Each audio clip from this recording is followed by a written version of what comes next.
Ballet. Ballet is a type of performance dance that originated during the Italian Renaissance in the 15th century and later developed into a concert dance form in France and Russia. It has since become a widespread and highly technical form of dance with its own vocabulary. Ballet has been influential globally and has defined the foundational techniques which are used in many other dance genres and cultures. Various schools around the world have incorporated their own cultures. As a result, ballet has evolved in distinct ways. A ballet as a unified work comprises the choreography and music for a ballet production. Ballets are choreographed and performed by trained ballet dancers. Traditional classical ballets are usually performed with classical music accompaniment and use elaborate costumes and staging, whereas modern ballets are often performed in simple costumes and without elaborate sets or scenery. Etymology. Ballet is a French word which had its origin in Italian balletto, a diminutive of ballo, dance, which comes from Latin ballo, ballare, meaning to dance, which in turn comes from the Greek beta alpha lambda lambda zeta omega, ballizo, to dance, to jump about. The word came into English usage from the French around 1630. In French, the word refers to a ballet performance, a ballet work, and possibly to the dance genre itself, although the expression danse classique also exists for the latter meaning, is less equivocal and is more commonly used when referring to the learning of this dance. History. Ballet originated in the Italian Renaissance courts of the 15th and 16th centuries. Under Catherine de' Medici's influence as queen, it spread to France, where it developed even further. The dancers in these early court ballets were mostly noble amateurs. Ornamented costumes were meant to impress viewers, but they restricted performers' freedom of movement. The ballets were performed in large chambers with viewers on three sides. The implementation of the proscenium arch from 1618 on distanced performers from audience members, who could then better view and appreciate the technical feats of the professional dancers in the productions. French court ballet reached its height under the reign of King Louis XIV. Louis founded the Académie Royale de Danse, Royal Dance Academy, in 1661 to establish standards and certify dance instructors. In 1672, Louis XIV made Jean-Baptiste Lully the director of the Académie Royale de Musique, Paris Opera, from which the first professional ballet company, the Paris Opera Ballet, arose. Pierre Beauchamp served as Lully's ballet master. Together, their partnership would drastically influence the development of ballet, as evidenced by the credit given to them for the creation of the 5 major positions of the feet. By 1681, the first ballerinas took the stage following years of training at the academy. Ballet started to decline in France after 1830, but it continued to develop in Denmark, Italy, and Russia. The arrival in Europe of the ballets Russes led by Sergei Diaghilev on the eve of the First World War revived interest in the ballet and started the modern era. In the 20th century, ballet had a wide influence on other dance genres. Also in the 20th century, ballet took a turn dividing it from classical ballet to the introduction of modern dance, leading to modernist movements in several countries.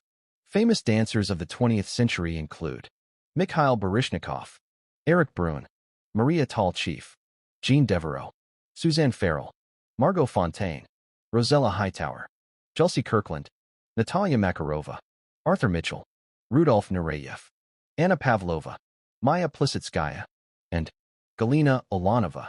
Styles. Stylistic variations and subgenres have evolved over time. Early, classical variations are primarily associated with geographic origin. Examples of this are Russian ballet, French ballet, and Italian ballet. Later variations, such as contemporary ballet and neoclassical ballet, incorporate both classical ballet and non-traditional technique and movement. Perhaps the most widely known and performed ballet style is late Romantic ballet, or ballet blanc. Classical ballet. Classical ballet is based on traditional ballet technique and vocabulary. Different styles have emerged in different countries, such as French ballet, Italian ballet, English ballet, and Russian ballet. Several of the classical ballet styles are associated with specific training methods, typically named after their creators, see below. The Royal Academy of Dance Method is a ballet technique and training system that was founded by a diverse group of ballet dancers. They merged their respective dance methods, Italian, French, Danish, and Russian, to create a new style of ballet that is unique to the organization and is recognized internationally as the English style of ballet. Some examples of classical ballet productions are Swan Lake, The Sleeping Beauty, and The Nutcracker. Romantic ballet. Romantic ballet was an artistic movement of classical ballet, and several productions remain in the classical repertoire today. The Romantic era was marked by the emergence of point work, the dominance of female dancers, and longer, flowy tutus that attempt to exemplify softness and a delicate aura. This movement occurred during the early to mid-19th century, the Romantic era, and featured themes that emphasized intense emotion as a source of aesthetic experience. The plots of many Romantic ballets revolved around spirit women, sylphs, Willis, and ghosts, who enslaved the hearts and senses of mortal men. The 1827 ballet La Sylphide is widely considered to be the first, and the 1870 ballet Coppelia is considered to be the last. Famous ballet dancers of the Romantic era include Marie Taglioni, Fanny Elsler, and Jules Perrault. Jules Perrault is also known for his choreography, especially that of Giselle, often considered to be the most widely celebrated Romantic ballet. Neoclassical ballet. Neoclassical ballet is usually abstract, with no clear plot, costumes, or scenery. Music choice can be diverse and will often include music that is also neoclassical, e.g. Stravinsky, Roussel. Tim Scholl, author of From Petipa to Balanchine, considers George Balanchine's Apollo in 1928 to be the first neoclassical ballet. Apollo represented a return to form in response to Sergei Diaghilev's abstract ballets. Balanchine worked with modern dance choreographer Martha Graham and brought modern dancers into his company such as Paul Taylor, who in 1959 performed in Balanchine's episodes. While Balanchine is widely considered the face of neoclassical ballet, there were others who made significant contributions. Frederick Ashton's Symphonic Variations, 1946, is a seminal work for the choreographer. Set to César Frank's score of the same title, it is a pure dance interpretation of the score. Another form, modern ballet, also emerged as an offshoot of neoclassicism. Among the innovators in this form were Glenn Tetley, Robert Joffrey, and Gerald Arpino. While difficult to parse modern ballet from neoclassicism, the work of these choreographers favored a greater athleticism that departed from the delicacy of ballet. The physicality was more daring, with mood, subject matter, and music more intense. An example of this would be Joffrey's Astarte, 1967, which featured a rock score and sexual overtones in the choreography. Contemporary ballet. This ballet style is often performed barefoot. Contemporary ballets may include mime and acting, and are usually set to music, typically orchestral but occasionally vocal. It can be difficult to differentiate this form from neoclassical or modern ballet. Contemporary ballet is also close to contemporary dance because many contemporary ballet concepts come from the ideas and innovations of 20th century modern dance, including floor work and turn-in of the legs. The main distinction is that ballet technique is essential to perform a contemporary ballet. George Balanchine is considered to have been a pioneer of contemporary ballet. Another early contemporary ballet choreographer, Twyla Tharp, choreographed Push Comes to Shove for the American Ballet Theatre in 1976, and in 1986 created In the Upper Room for her own company. Both of these pieces were considered innovative for their melding of distinctly modern movements with the use of pointe shoes and classically trained dancers. Today there are many contemporary ballet companies and choreographers. These include Alonzo King and his company Lines Ballet, Matthew Bourne and his company New Adventures, Complexions Contemporary Ballet, Nacho Duato and his Compagnia Nacional de Danza, William Forsyth and the Forsyth Company, and Yuri Killian of the Netherlands Dawn Theatre. Traditionally classical companies, such as the Mariinsky, Kirov Ballet, and the Paris Opera Ballet, also regularly perform contemporary works. The term ballet has evolved to include all forms associated with it. Someone training as a ballet dancer will now be expected to perform neoclassical, modern, and contemporary work. A ballet dancer is expected to be able to be stately and regal for classical work, free and lyrical in neoclassical work, and unassuming, harsh or pedestrian for modern and contemporary work. In addition, there are several modern varieties of dance that fuse classical ballet technique with contemporary dance, such as hiplet, that require dancers to be practiced in non-Western dance styles. Technical methods of ballet instruction. There are 6 widely used, internationally recognized methods to teach or study ballet. These methods are the French school, the Vaganova method, the Cecchetti method, the Bournonville method, the Royal Academy of Dance method, English style, and the Balanchine method, American style. Many more schools of technique exist in various countries. Although preschool-age children are a lucrative source of income for a ballet studio, ballet instruction is generally not appropriate for young children. Initial instruction requires standing still and concentrating on posture rather than dancing. Because of this, many ballet programs have historically not accepted students until approximately age 8. Creative movement and non-demanding pre-ballet classes are recommended as alternatives for children. French method. The French method is the basis of all ballet training. When Louis XIV created the Académie Royale de Danse in 1661, he helped to create the codified techniques still used today by those in the profession, regardless of what method of training they adhere to. The French school was particularly revitalized under Rudolf Nureyev in the 1980s. His influence revitalized and renewed appreciation for this style, and has drastically shaped ballet as a whole. In fact, the French school is now sometimes referred to as Nureyev school. The French method is often characterized by technical precision, fluidity and gracefulness, and elegant, clean lines. For this style, fast footwork is often utilized in order to give the impression that the performers are drifting lightly across the stage. 2 important trademarks of this technique are the specific way in which the port de bras and the epaulement are performed, more rounded than when dancing in a Russian style, but not as rounded as the Danish style. Vaganova method. The Vaganova method is a style of ballet training that emerged from Russian ballet, created by Agrippina Vaganova. After retiring from dance in 1916, Vaganova turned to teaching at the Leningrad Choreographic School in 1921. Her training method is now internationally recognized, and her book, The Fundamentals of Classical Dance, 1934, is a classic reference. This method is marked by the fusion of the classical French style, specifically elements from the Romantic era, with the athleticism of the Italian method and the soulful passion of Russian ballet. She developed an extremely precise method of instruction in her book Basic Principles of Russian Classical Dance, 1948.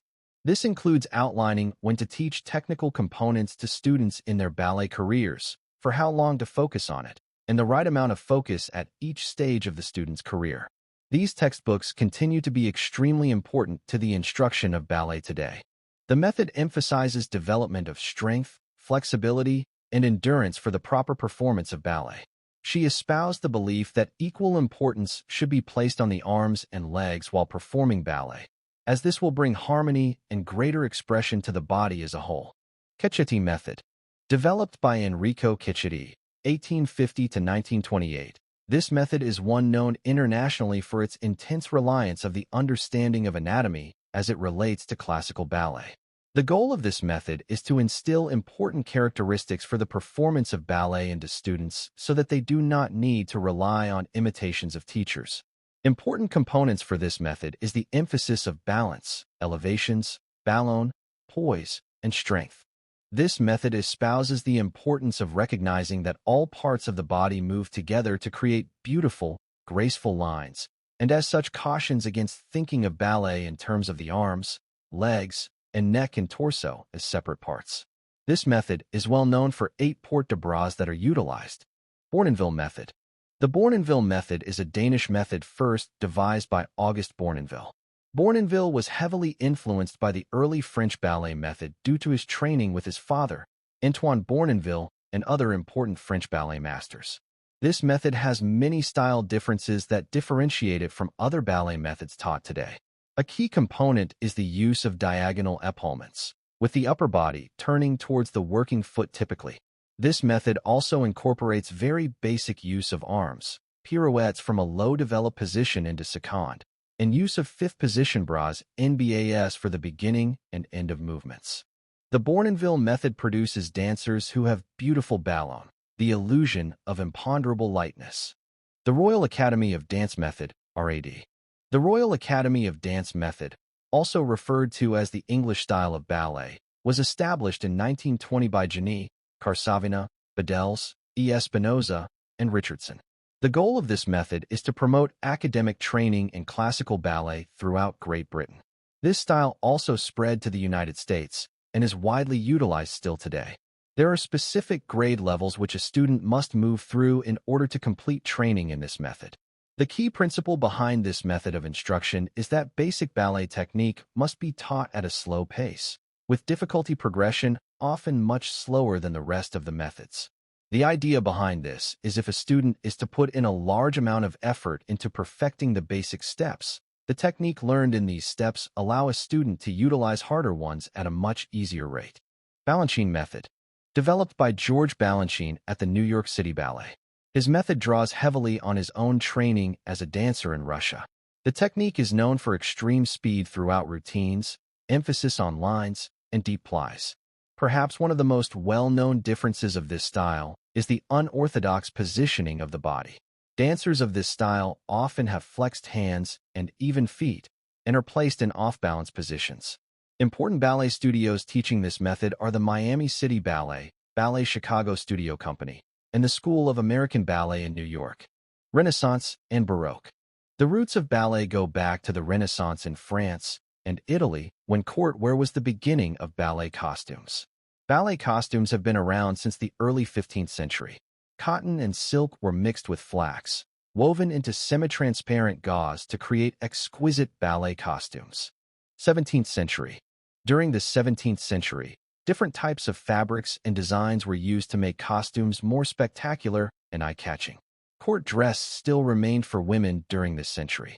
Silks, satins, and fabrics embroidered with real gold and precious stones increased the level of spectacular decoration associated with ballet costumes. Women's costumes also consisted of heavy garments and knee-long skirts, which made it difficult for them to create much movement and gesture. 18th century. During the 18th century, stage costumes were still very similar to court wear but progressed over time, mostly due to the French dancer and ballet master Jean-Georges Noverre, 1727 to 1810, whose proposals to modernize ballet are contained in his revolutionary lettre sur la danse et les ballets, 1760.